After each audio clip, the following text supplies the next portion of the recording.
Descompresión violenta, en un instante.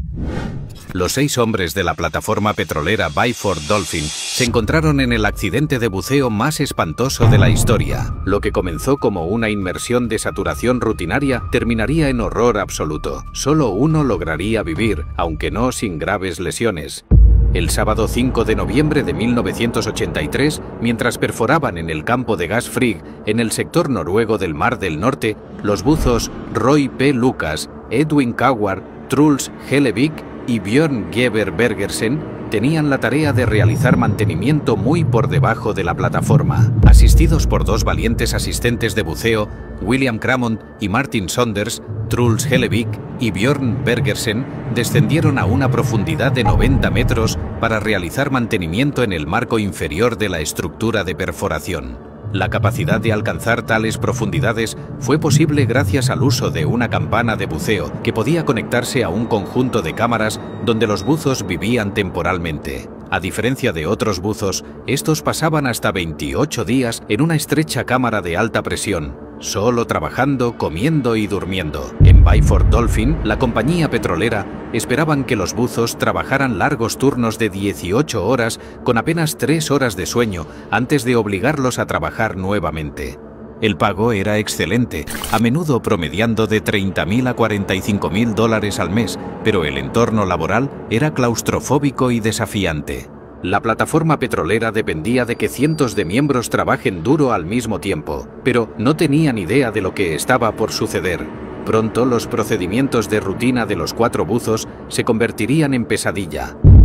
Al entrar en sus cámaras presurizadas, las cámaras de campana consistían en cámara 1, cámara 2, una cápsula de escape conectada encima de un bote salvavidas y un tronco que era conectado a la campana de buceo. La campana se sujetaría luego a este tronco, mientras los 2 asistentes de buceo, William Cramond y Martin Saunders, la operaban desde el exterior de la plataforma. Las cámaras de presión estaban estacionadas en la plataforma, mientras que la campana de buceo podía separarse para descender a la profundidad requerida. Esta configuración permitía la utilización óptima del tiempo y los recursos, agilizando la transición entre el entorno submarino de alta presión y los alojamientos presurizados. Cuando se bucea bajo la superficie del agua, la presión es el peor enemigo de un buzo. La presión ambiental aumenta aproximadamente 1 atmósfera por cada 10 metros de profundidad de agua. Cada atmósfera adicional agrega una fuerza de compresión equivalente a 14.6 libras por pulgada cuadrada en el cuerpo. El principal problema del buceo no es descender a altas presiones, sino regresar de esas profundidades. Cuando se sumergen lo suficiente, la creciente presión del agua hace que el nitrógeno y el helio se disuelvan en el torrente sanguíneo, saturándolo en proporción al aumento de la presión.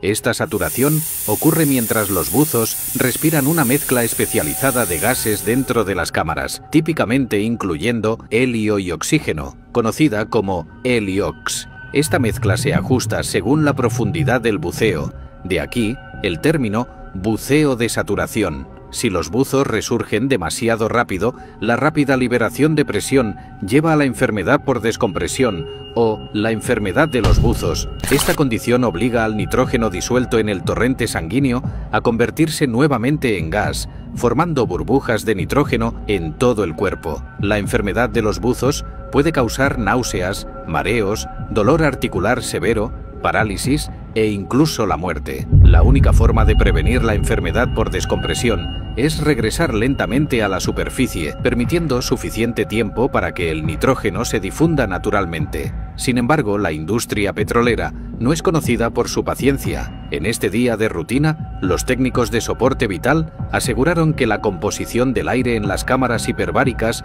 coincidiera con lo que los buzos necesitaban respirar bajo el agua. Al mismo tiempo, el equipo de control de buceo operaba la campana de buceo, que subían y bajaban con una grúa mientras monitoreaban las actividades de los buzos. A las 4 a.m., Truls Hellevik y Björn Bergersen acababan de completar su trabajo de mantenimiento a una presión de 9 atmósferas requerida para una profundidad de 90 metros y ascendieron de regreso a la superficie utilizando la campana de buceo. Al alcanzar la superficie, la campana de buceo necesitaba volver a conectarse a las cámaras de buceo, ambas operando a la misma presión atmosférica. Mientras tanto, en la superficie, Roy Lucas y Edwin Coward estaban descansando, listos para hacerse cargo del siguiente turno cuando Truls y Björn regresaran. Uno de los roles más cruciales en el buceo de saturación pertenece a los asistentes, quienes ayudan con el despliegue y la recuperación del umbilical. El umbilical es la línea vital física de los buzos, una línea gruesa que conecta el suministro de aire del buzo y la comunicación con la superficie. En el pasado, los asistentes también eran responsables de acoplar la campana de buceo a las cámaras de vivienda presurizadas, como fue el caso en el Byford Dolphin. Los asistentes tienen las vidas de sus compañeros de buceo en sus manos, sin embargo, ya llevaban más de 12 horas trabajando. Los dos experimentados asistentes, William Cramond y Martin Saunders, estaban listos para volver a conectar la campana de buceo a las cámaras de vivienda hiperbáricas cuando Hellevik y Bergersen regresaran de las profundidades. Cramond conectó con éxito la campana de buceo a las cámaras de vivienda y depositó con seguridad a Björn Bergersen y Truls Hellevik en la cámara 1. Este equipo había realizado repetidamente el proceso y lo conocía de corazón. Bajo circunstancias normales, depositar a los buzos en el área de descanso y retirar la campana de buceo era bastante sencillo. Así es como se hacía.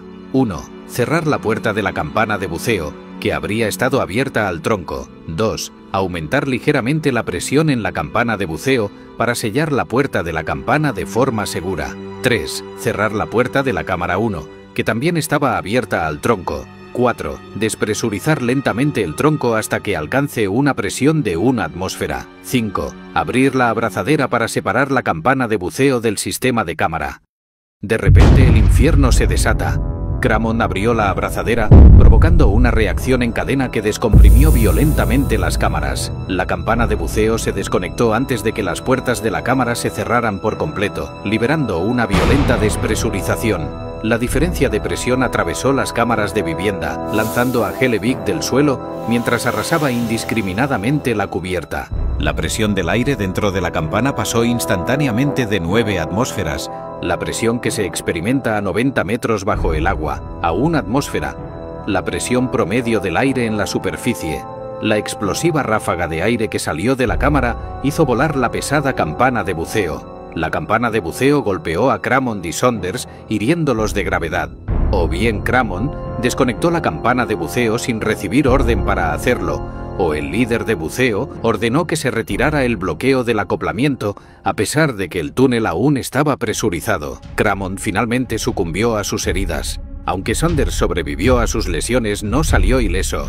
Cuando los miembros de la tripulación lo encontraron luego, estaba parcialmente debajo de la campana de buceo de 4 toneladas. Sus pulmones colapsaron por las heridas. También sufrió 3 fracturas en la espalda y fractura de cuello. Pero el destino de los 4 buzos que se encontraban dentro fue mucho peor. Si bien es imposible confirmar esto, la velocidad de la violenta y no planificada descompresión les dio a los 4 buzos una muerte instantánea e indolora. Una descompresión como esta es una sentencia de muerte y nadie sobreviviría. Una diferencia entre el reciente desastre de Ocean Gate y el incidente del Byford Dolphin es que los restos de los buzos no se perdieron en el mar. Saber qué pasó exactamente con estas pobres y desafortunadas almas proporciona poco consuelo y ofrece imágenes muy reales de la tortura por la que pasaron sus cuerpos, que aún se pueden encontrar en los informes oficiales del incidente. Los buzos nunca se dieron cuenta de lo que les sucedió, ni sintieron los terribles efectos de sus horribles muertes. A pesar de su distancia a la puerta, la sangre de Lucas, Coward y Bergersen hirvió instantáneamente en sus cuerpos cuando enormes cantidades de nitrógeno disuelto regresaron repentinamente a su estado gaseoso. Los buzos murieron instantáneamente. La grasa se acumuló y solidificó en sus arterias, venas, corazones e hígados. La explosión de fuerza de la expansión del gas dispersó la sangre y los cuerpos de los buzos por todo el interior de la cámara. Si bien los acontecimientos dejaron a Lucas, Bergersen y Coward irreconocibles, Hellevik sufrió la peor muerte, ya que era el más cercano a la puerta de conexión. La ecualización de presión provocó que la puerta de la cámara 1 se atascara parcialmente, lo que provocó que el cuerpo de Hellevik fuera forzado a través de una pequeña abertura en forma de media luna de 24 pulgadas con una tremenda fuerza de 25 toneladas. Incapaz de pasar, la pura presión provocó el horrible resultado de sus órganos internos saliendo de su cuerpo a través de la abertura. Durante el examen, los investigadores encontraron la columna vertebral de Hellevik, parte de su tráquea y parte de su intestino delgado dentro de la campana. Sus otros órganos parecían intactos, casi como si hubieran sido extraídos. Al final, el incidente resultó en un total de 5 víctimas mortales y la brutalidad del accidente dejó poca sangre a pesar del estado destrozado de los cuerpos de los buzos. Al principio, la gente se apresuró a culpar a la tripulación, a una posible falta de comunicación o a malas rutinas como causas del accidente. El equipo trabajó más de 12 horas en muchas ocasiones. Fácilmente podría haber ocurrido un error. Sin embargo, nadie pudo identificar los factores exactos detrás de la decisión de desbloquear el sistema incorrectamente y exponer a todos a muertes tan horribles. Y con el fallecimiento de Cramond, la verdadera razón por la que abrió la abrazadera se perdió para siempre. Para minimizar los riesgos considerables, solo la ejecución impecable de cada detalle de la operación, sobre todo la transferencia impulsada por la presión, puede ayudar a las cuadrillas a evitar este resultado catastrófico.